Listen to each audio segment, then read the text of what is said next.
Hello everyone, Assalamu alaikum. This is Bachu Munshi. You are watching my YouTube channel BM Engineering Solution. Dear students, আজকে আমি বেশ কিছুদিন পরে তোমাদের সামনে একটি থিওরি ও প্র্যাকটিক্যাল ক্লাস নিয়ে উপস্থিত হলাম। আজকে আমাদের ক্লাসটা হবে repulsion type moving iron instrument বা বিকর্ষণধর্মী মুভিং আয়রন ইনস্ট্রুমেন্ট এর থিওরি প্লাস প্র্যাকটিক্যাল নিয়ে। এটা যে টর্ক সমীকরণ আছে, টর্ক সমীকরণটা আজকে মূল বিষয়বস্তু। মূলত আজকে আমরা টর্ক সমীকরণটাই করব। কিন্তু টর্ক সমীকরণ করার আগে আমাদের repulsion type moving iron instrument আসলে কী তা আমরা প্র্যাকটিক্যালি দেখব। মুভিং আয়রন ইনস্ট্রুমেন্ট কাকে বলে, কিভাবে কাজ করে, কত প্রকার কী কী, এটা আমি এর আগে একটা ক্লাসে সুন্দরভাবে আলোচনা করেছি। সেখানে আকর্ষণধর্মী মুভিং আয়রন ইনস্ট্রুমেন্টের টর্ক সমীকরণও দেওয়া আছে। তোমরা চাইলে আমার ডিসক্রিপশন বক্সে আমি লিঙ্ক দিয়ে দেবো ভিডিওর, প্লাস তোমরা যদি চাও সেটা দেখে নিবা। এবং ডায়নামোমিটার টাইপ মুভিং আয়রন ইনস্ট্রুমেন্টও আমি ডিসক্রিপশন বক্সে আমি লিঙ্ক দিয়ে দেবো। আজকে আমরা দেখব repulsion type moving iron instrument বা বিকর্ষণধর্মী moving iron instrument.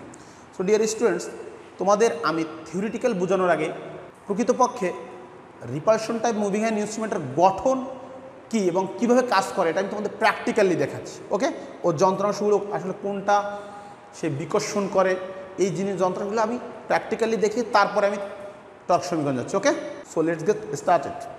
Deer students, দেখো আমার হাতে যে জিনিসটা আছে এটা একটি বিকর্ষণধর্মী ভোল্টমিটার। বিকর্ষণধর্মী ভোল্টমিটারের আমি ভিতর অংশ খুলে নিয়েছি। তাহলে এটা ভোল্টমিটার কি অ্যামিটার আমি কীভাবে বুঝবো? দেখো, ভোল্টমিটার কি অ্যামিটার বুঝতে হলে আমরা জানি ভোল্টমিটারের রেজিস্ট্যান্স অনেক বেশি থাকে। সে ভোল্টমিটারের রেজিস্ট্যান্সটা কী করলাম আমি, দেখো এইটা হলো প্রেশার কয়েল। এটা ভোল্টমিটার কীভাবে বুঝলাম? ভোল্টমিটারের রেজিস্ট্যান্স অনেক বেশি থাকে। আমার যে কয়েলটা দেখো, যদি এটা অ্যামিটার হতো, আমি তোমাদের খুলে ফেললাম, যদি এটা অ্যামিটার হতো তাহলে এই যে তারটা যার ভিতরে কারেন্ট প্রবাহিত হয় সেই তারটা কী করতো, মোটা থাকতো এবং অল্প সংখ্যক প্যাচ থাকতো। এখানে তো তারটা খুবই সুতোর মতো চিকন এবং অসংখ্য প্যাচ। শুধু তাই না, এর সাথে তিনটা রেজিস্ট্যান্স, এই তিনটা রেজিস্টার আমরা সিরিজে সংযোগ করে নিছি। ঠিক আছে, এই পাশে তিনটা প্লাস এই পাশে একটা, চারটা, মোট চারটা রেজিস্টার সিরিজে সংযোগ করে তারপর এখানে আমরা দেখতে পেলাম যে এখানে অসংখ্য চিকন তারের সুতো, মানে চুলের মতো চিকন তার, তার যত চিকন তার রেজিস্ট্যান্স তত বেশি, এইটা এখানে সংযোগ করা হলো। প্লাস এখন দেখো এর ভিতরে যে অংশটা তোমরা দেখতে পাচ্ছ, ওই সেই কুকুরের জীবের মতো যে অংশটা দেখা যাচ্ছে, এটাই কিন্তু মূলত সেই আমাদের যে আমরা জানি বিকর্ষণধর্মী মুভিং আয়রন ইনস্ট্রুমেন্টে দুটো দণ্ড থাকে। ঠিক আছে, পরস্পরকে বিকর্ষণ করে। তাহলে একটা হলো ফিক্সড আর একটা হলো মুভেবল। তা ফিক্সডটা এর ভিতরে ওই লাগানো আছে, দেখো ওই ভিতরে একটা নরম লোহার অংশ লাগানো আছে ভিতরে, এটা হলো সেই ফিক্সড। আর ওরই সাথে ওর প্যারালাল এইটা হলো সেই মুভিং আয়রন। ওটা ফিক্সড আয়রন, এটা হচ্ছে মুভিং আয়রন বা মুভেবল আয়রন।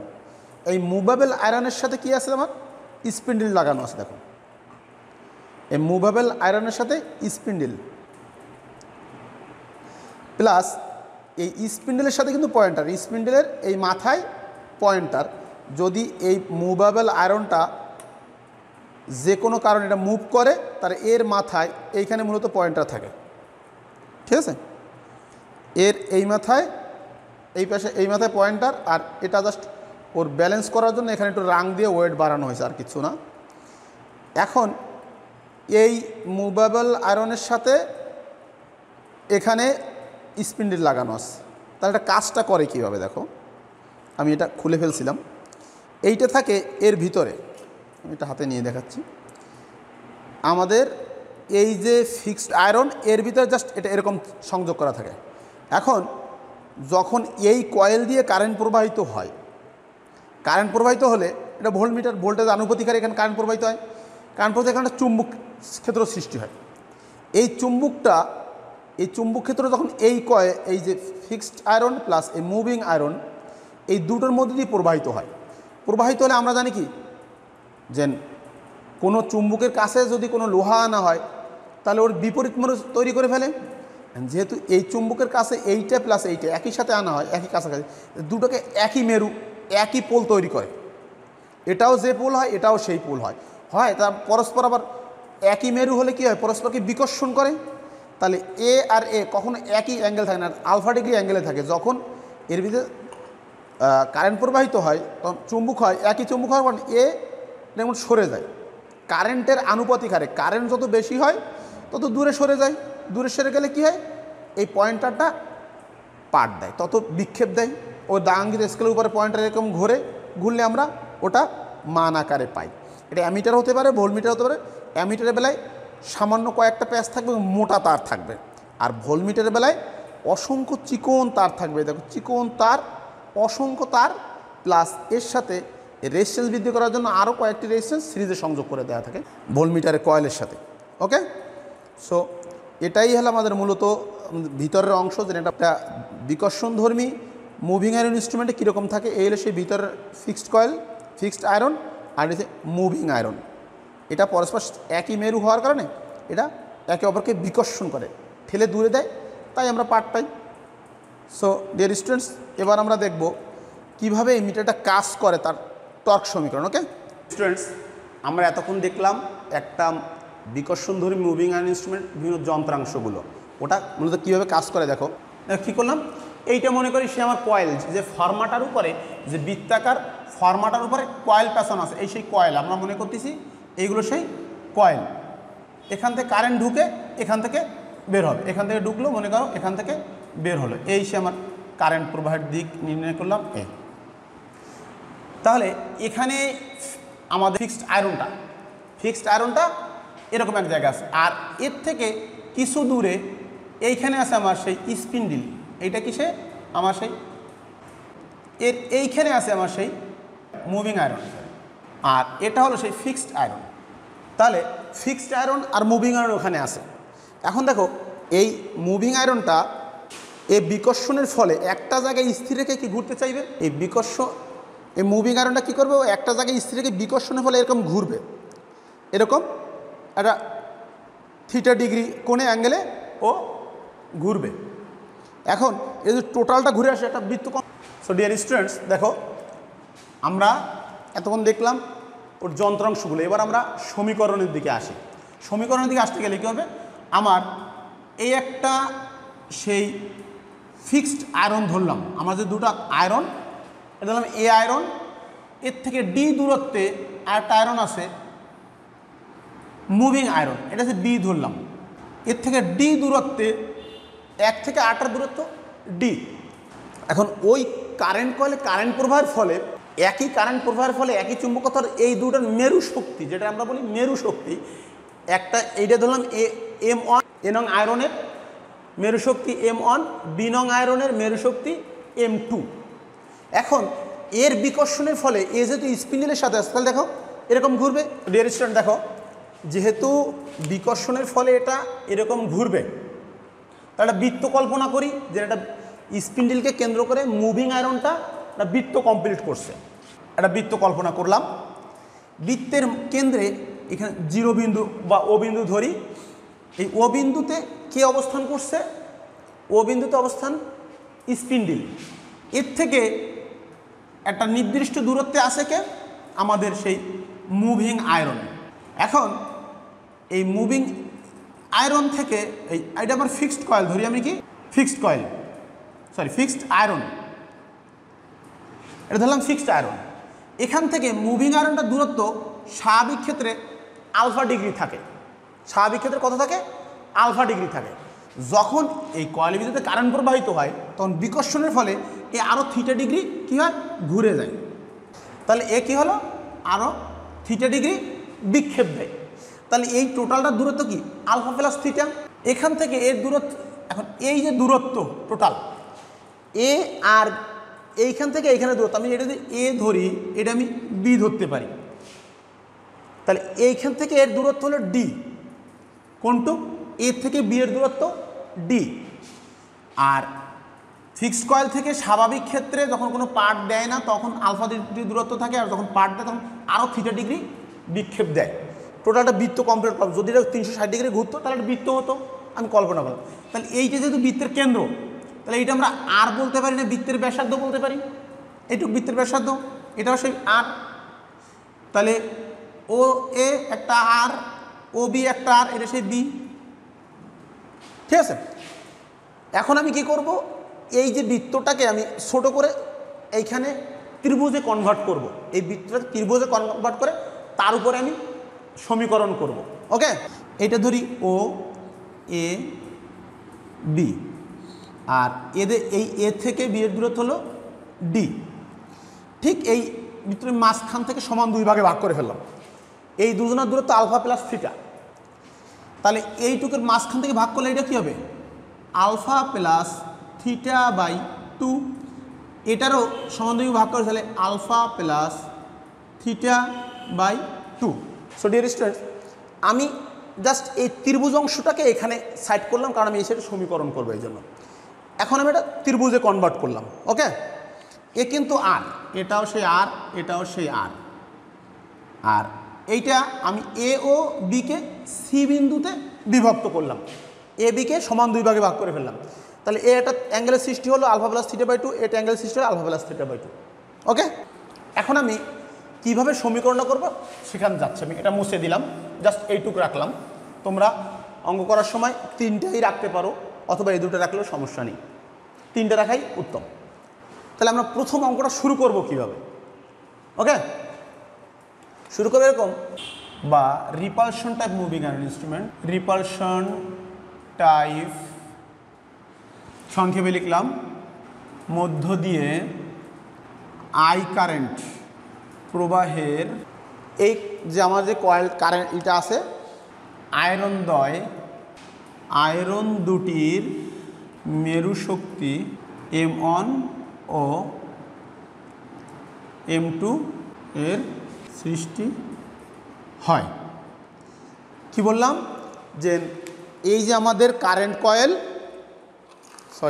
এই যে আমাদের সেই কয়েল, এর মধ্যে দিয়ে কারেন্ট প্রবাহিত হওয়ার ফলে আমরা যদি ভোল্টমিটার দেখালাম, মনে করি আমরা অ্যামিটার কল্পনা করি, তাহলে আমরা বলতে সুবিধা হবে। এই কারেন্ট কয়েল মনে করি, এই কারেন্ট কয়েলের মধ্যে কারেন্ট প্রবাহিত হওয়ার ফলে এই যে দুটো আমাদের সেই মুভিং কয়েল, মুভিং আয়রন আর এই ফিক্সড আয়রন, এই দুইটা আয়রনের ভিতরে যে বিকর্ষণ বল, সেই বলের মেরু শক্তি কল্পনা করছে M1 আর M2, দুটো মেরু শক্তি উৎপন্ন হলো।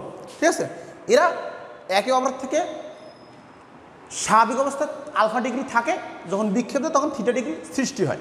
তাহলে সৃষ্টি হয়, যার কারণে কী হচ্ছে, এই মেরু M1 M2 সৃষ্টি হওয়ার কারণে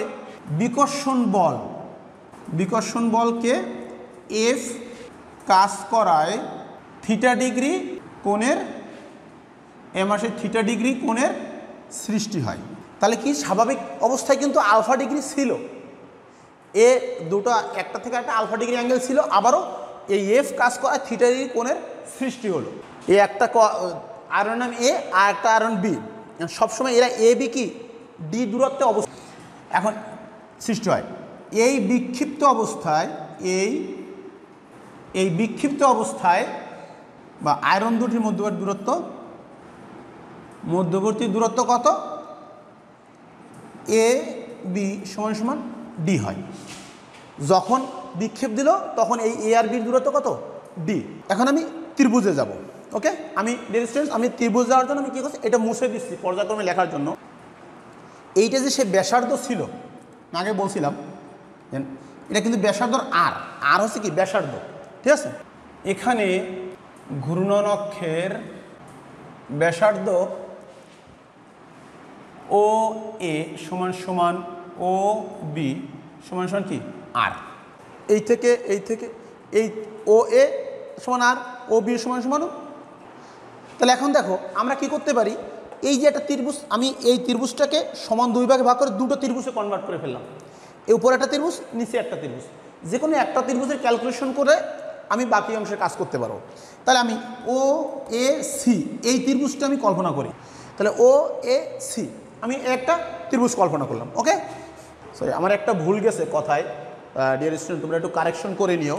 আমার এইটাকে বি ধরতে হবে আর এই অংশটাকে এ ধরতে হবে। ওকে, কেন? কারণ হলো এ কে আমি ফিক্সড ধরছি আর বি কে মুভিং ধরছি, তো এর থেকে বি মুভ করছে। ডিস্টেন্স তোমরা একটু অঙ্কটা করা, এখানে বি হবে, এটা এ হবে। ওকে, তাহলে দেখো কি করব, আমি এই লম্বটা বের করব, ত্রিভুজের লম্ব বের করব ও সি।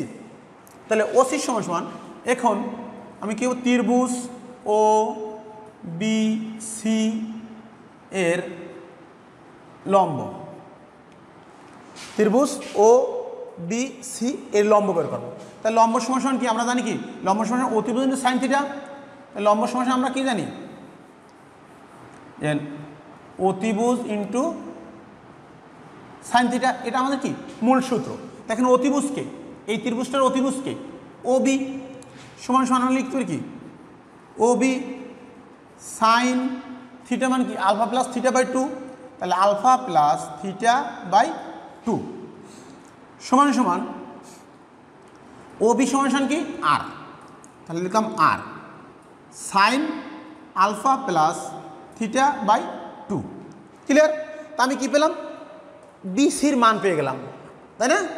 এখানে লম্ব মানে কি, লম্ব মানে সেই বিসি, এই লম্ব হলো বিসি। তার যদি বি এ টোটালটা বা ডির দূরত্ব ধরতে যায় তাহলে কী অবস্থা হবে?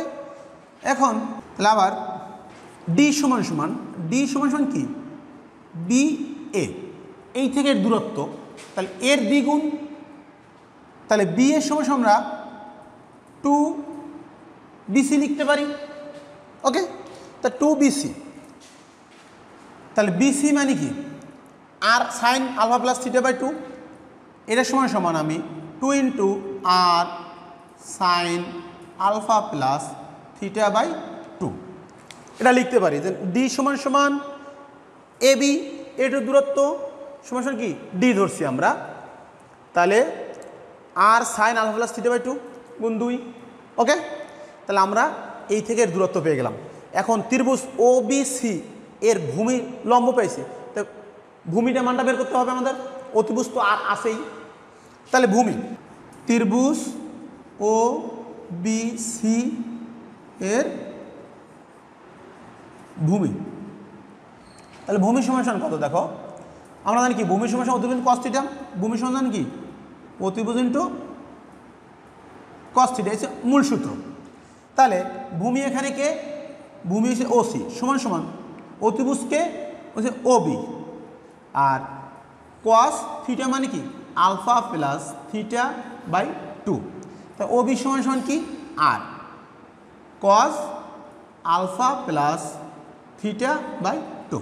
তাহলে আমরা এই ত্রিভুজটার লম্ব পেলাম প্লাস ভূমি পেলাম। তাহলে ও যেহেতু এখানে ঠেলে নিছে, এর থেকে বি সবসময় আলফা ডিগ্রি থাকে আর থিটা ডিগ্রি কারেন্ট প্রভাব ফলে ওকে ঠেলে নেওয়া হয়েছে। তাহলে এই ঠেলে নেওয়ার জন্য যে একটা সূত্র আছে বা এই বিকর্ষণ বল কাজ করার জন্য সূত্র আছে, কুলম্বের সূত্র, আমরা এইটা মুছে দিয়ে সেই সূত্রটা লিখে নিয়ে পরে করছি। জাস্ট আমাদের এইটুক মাথায় রাখলে হলো, এইটুক আর এইটুক, এই দুটো জিনিস আমাদের R sine alpha plus theta by 2 আর cos alpha plus. So dear student কী লিখলাম দেখো, মুভিং আয়রনের সৃষ্ট বিকর্ষণ বল এফ এর মান কুলম্বের সূত্র অনুযায়ী, কুলম্বের একটা সূত্র আছে, সে সূত্র অনুযায়ী যখন দুটো আয়রন থাকে পাশাপাশি তার আকর্ষণ বা বিকর্ষণ বল নির্ণয়ের জন্য কুলম্বের একটা সূত্র আছে, সেই সূত্রটা হলো F equal to 2m1 m2, যখন দুটো বল থাকবে জানেন সূত্র কি 4 পাই মিউ 0 ডি স্কোয়ার, এটা হলো মূলত কুলম্বের সূত্র। তাহলে আমরা কুলম্বের সূত্র অনুযায়ী বিকর্ষণ বল পেলাম কি 2m1 m2 m1 m2 পাই 4 পাই মিউ 0 ডি স্কোয়ার। ওকে, তাহলে এটা কাটা যায়, কাটলে কি থাকে সমান সমান উপরে থাকে m1 m2, নিচে থাকে 2 পাই মিউ 0 ডি স্কোয়ার। এখন ডি এর মান কি ছিল, আমরা যদি এখানে ডি এর মান বসাই তাহলে এখানে দেখো কি লিখতে পারি m1 m2 by 2 pi mu zero into 1 by সেই সূত্র ছিল কি আমাদের 2r sine alpha plus theta by 2, তাই না? এটা ছিল ডির মান, এর স্কোয়ার। ক্লিয়ার? আমরা ডি এর স্কোয়ার দিলাম এই, তাহলে এইটা করলে আমার ক্যালকুলেশনটা দাঁড়ায় কি দেখো, সেই m1 ইন্টু m2, আমি একবারে করে দেই, স্কোয়ার করলে হয় কত, 2 দুগুণে 4, 4 দুগুণে 8 পাই মিউ জিরো, এখানে করলে R square sine square alpha plus theta by 2, এই আমার একটা মান দাঁড়ালো কি সমান সমান এফ ইকুয়াল টু। তাহলে দেখো এই m1 আর m2 এরা কার উপর নির্ভরশীল? এরা m1 কি সে মেরু শক্তি, m2 মেরু শক্তি, এ কার উপর নির্ভরশীল? কারেন্টের উপর নির্ভরশীল।